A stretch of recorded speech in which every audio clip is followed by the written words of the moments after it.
बिस्मिल्लाहिर्रहमानिर्रहीम। दोस्तों, एक ख़ास बात बताता हूँ आपसे, आप लोगों से कि इसको याद रखिए, बेटियों को माफ़ नहीं करना पड़ता। जो आपकी बेटी होती है ना, उसको माफ़ नहीं करना पड़ता है, माफ़ बहू को करना पड़ता है। करके देखो ना यार, एक बार बहू को माफ़ करके देखो। यह एक म्यार है बेटियों के लिए।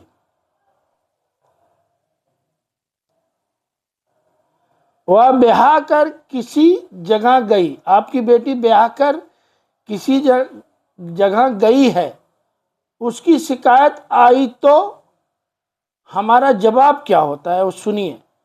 अभी बच्ची है, सीखते सीखते सीख जाएगी।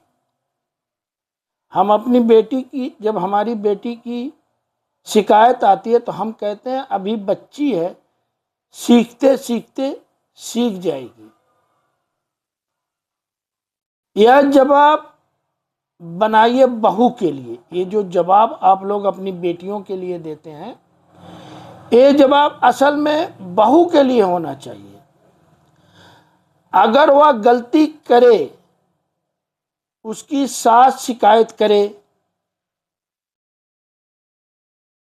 खाविंद शिकायत करे, तो या बहू के लिए बोलें अभी बच्ची है, सीखते सीखते सीख जाएगी। ये बहू के लिए बोला करें।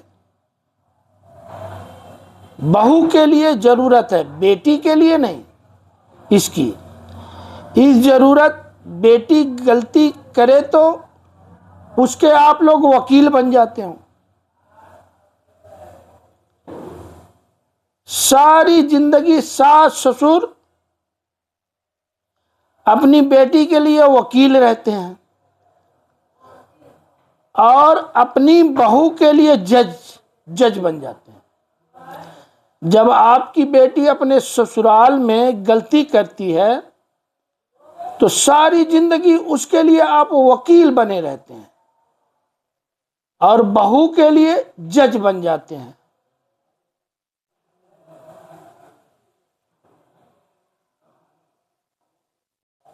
जज बन जाते हैं, इसके लिए फैसले सुनाते हैं, उसके लिए वकालत करते हैं।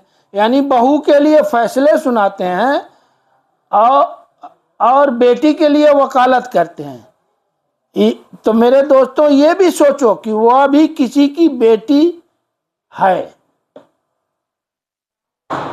ना ही जज बना करो, ना ही वकील बना करो। जो तंबी आप वकील बन के अपनी बेटी को देते हैं, वही तंबी बहू के लिए भी वकील बना करो। ये नहीं कि उसके लिए जज बना करो। बहू के लिए आप फैसला फौरन सुना देते, जज बन जाते हो, फौरन फैसला सुना देते हो। मगर बेटी के लिए क्या कहते हो? वकालत करते हो कि अभी वो बच्ची है। तो मुसलमानों के लिए ये चीज वाजिब नहीं है। इस चीज का कोई माना नहीं है कि बेटी के लिए वकील बनते हो और बहू के लिए जज बनते हो। ये मुसलमानों का जो इस्लाम में जो है, वो दोनों का हक बराबर है। अगर बेटी के लिए वकील बनते हो तो बहू के लिए भी वकील बना करो। जो फैसला अपनी बेटी के लिए करते हो, वही फैसला अपने बहू के लिए भी किया करो। जिस तरह कहते हो ना, सीखते सीखते सीख जाएगी, यही लफ्ज बहू के लिए भी, जिस तरह बेटी को माफ करते हो, उसी तरह बहू को भी माफ करना सीखो। यही मुसलमान का जो असला दीन है, यही है मेरे दोस्तों। वो भी किसी घर में नाज और प्यार से पली बड़ी है।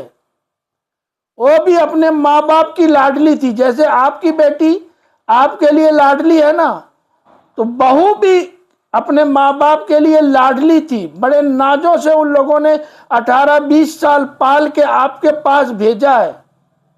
तो जिस तरह आप अपनी बेटी की इज्जत करते हो, उसी तरह बहू की भी इज्जत करो। एक बार मेरे दोस्तों इस बात को आजमा के देख लो, तुम्हारा जो घर है ना वो जन्नत से भी कम नहीं होगा, जन्नत बन जाएगा।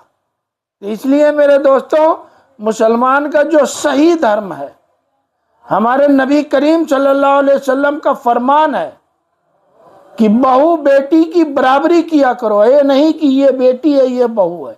ये मुसलमानों के धर्म में, मुसलमानों के दीन में ये बहुत बड़ा बिद्दती कहना है। इसलिए हमेशा याद रखें कि जिस तरह आप अपनी बेटी की सिफारिश करते हैं, उसी तरह अपने बहू की भी सिफारिश किया करें।